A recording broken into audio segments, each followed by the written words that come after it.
الحمدللہ وحدہ لا شریک لہ والصلاة والسلام علی من لا نبی بعدہ وعلی آلہ واصحابہ الذین اوفوا عہدہ۔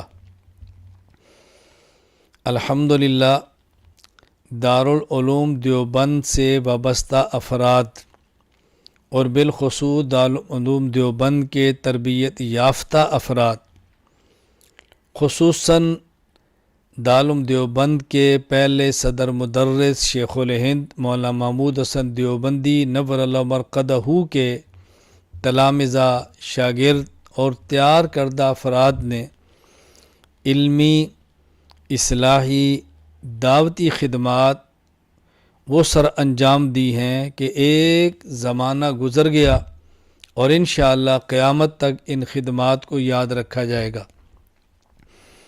ان حضرات کی علمی خدمات، تصنیفی خدمات، اصلاحی خدمات بہت زیادہ ہیں۔ ان میں ایک بہت بڑی خدمت دعوت و تبلیغ کے نام سے تبلیغی جماعت کی صورت میں ہے، جس کے بانی حضرت مولانا محمد الیاس دہلوی نور اللہ مرقدہ ہیں۔ علماء دیوبند کے اکابرین کی اس کام کو ہمیشہ سے تائید رہی ہے اور اب بھی تائید ہے۔ عوام کو دین کی طرف لانا، بھٹکے ہوئوں کو صحیح راستہ دکھانا، سنت سے دور لوگوں کو سنت پر لانا، بے نمازوں کو نمازی بنانا اور گھروں میں دین کا جذبہ پیدا کرنا، یہ ایک اس جماعت کا بنیادی مقصد ہے۔ اور الحمدللہ بلا مبالغہ لاکھوں سے یہ تعداد زائد ہے جن کو اس جماعت کے کام سے فائدہ ہوا۔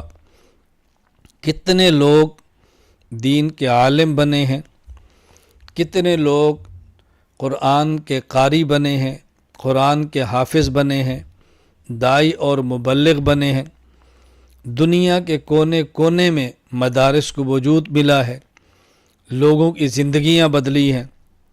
بہت بڑا کام ہوا ہے۔ اللہ تعالیٰ اس کام کو قبول فرمائے، نظر بد سے محفوظ فرمائے۔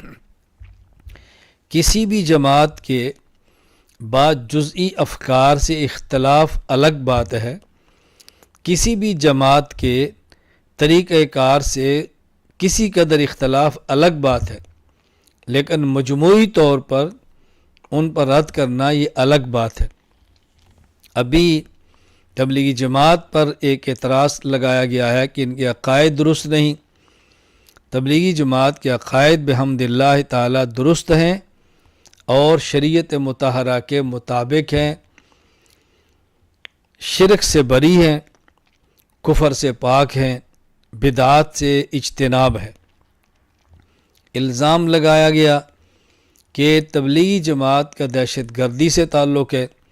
تبلیغی جماعت کا دور دور دہشت گردی سے تعلق نہیں ہے۔ تبلیغی جماعت تو امن کی دعوت دائی ہے، سلامتی کی دائی ہے، فرقہ واریت سے پاک ماحول کی دائی ہے۔ تبلیغی جماعت تو بلا شک و شبہ ان معاملات سے نہایت دور ہے۔ دہشت گردی سے اس جماعت کا کوئی تعلق نہیں۔ میں پوری دنیا میں تبلیغ سے وابستہ افراد کی خدمت میں گزارش کروں گا، آپ اخلاص کے ساتھ، للہیت کے ساتھ، اپنے اکابرین کے ساتھ وابستہ رہ کے دعوت اور تبلیغ کا کام جاری رکھیں۔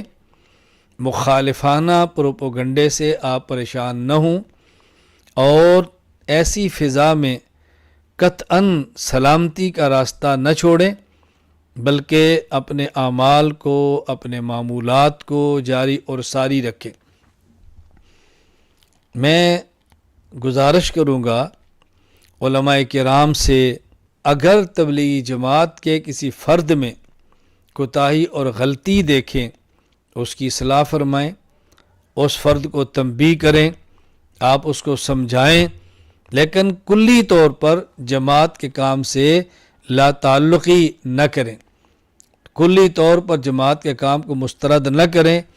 اس کام کی محنت سے بحمد اللہ تعالی بہت بڑی تعداد کفار کی مسلمان بنی ہے اور مشرکین کی موحد بنے ہیں، مبتدع اہل و سنت بنے ہیں، دین سے دور لوگ دین پر آئے ہیں، مدارس آباد ہوئے ہیں۔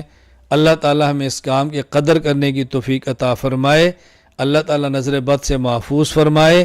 ہمیں اس کام کی قدر کرنی چاہیے، کام کرنے والوں کی حوصلہ افزائی کرنی چاہیے، ان میں جو کمزوریاں اور کوتاہیاں ہیں اس پہ ان کو اصلاح کرنی چاہیے، تنبیہ کرنی چاہیے، اور کام کرنے والے اگر اپنی غلطی اپنے بزرگوں سے سنیں تو اس کی اصلاح کریں، اپنی اصلاح کریں، تربیت کا خیال کریں، ان ماحول کا بہت زیادہ خیال کریں۔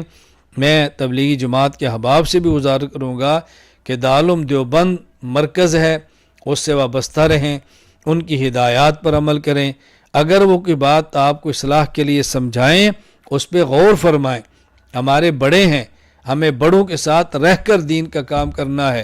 اگر ہمارے بڑے کوئی بات ہمیں سمجھائیں، ہمیں سمجھنی چاہیے، ان کا شکریہ ادا کرنا چاہیے، ان کی نصیحت کو قبول کرنا چاہیے۔ بڑے ڈانٹ بھی دیں تو ڈانٹ کو سن لینا چاہیے اور اس پہ خوش ہونا چاہیے کہ کوئی ہمارا بڑا ہمارے سر پہ موجود ہے جو ہمیں ڈانٹتا ہے اور ہمیں سمجھاتا ہے۔ اللہ تعالیٰ میں کام کی قدر کرنے کی توفیق عطا فرمائے۔ میں آخر میں پھر گزارش کروں گا، تبلیغی جماعت کے عقائد بھی درست ہیں، تبلیغی جماعت کے اعمال بھی درست ہیں، تبلیغی جماعت فرقہ وارانہ جماعت نہیں، تشدد اور دہشت گردی سے بالکل لا تعلق ہے، کوئی یہ سیاسی پلیٹ فارم نہیں، کوئی یہ عسکری پلیٹ فارم نہیں، پرامن اور پرسکون دین کا داعیانہ مزاج رکھنے والی جماعت ہے۔ ہم ان کے ساتھ ہیں، ہم تائید کرتے ہیں، کمیوں کوتاہیوں سے دوری کی کوشش کریں گے، پہلے بھی کی تھی اب بھی کریں گے۔ اللہ تعالی ہم سب کو دین کی خدمت دینے کی توفیق عطا فرمائے، مقبول خدمت کرنے کی توفیق عطا فرمائے۔ اللہ ہماری نسلوں کو بھی دین کی خدمت کے لیے قبول فرما لے۔ وآخر دعوانا الحمد للہ رب العالمین۔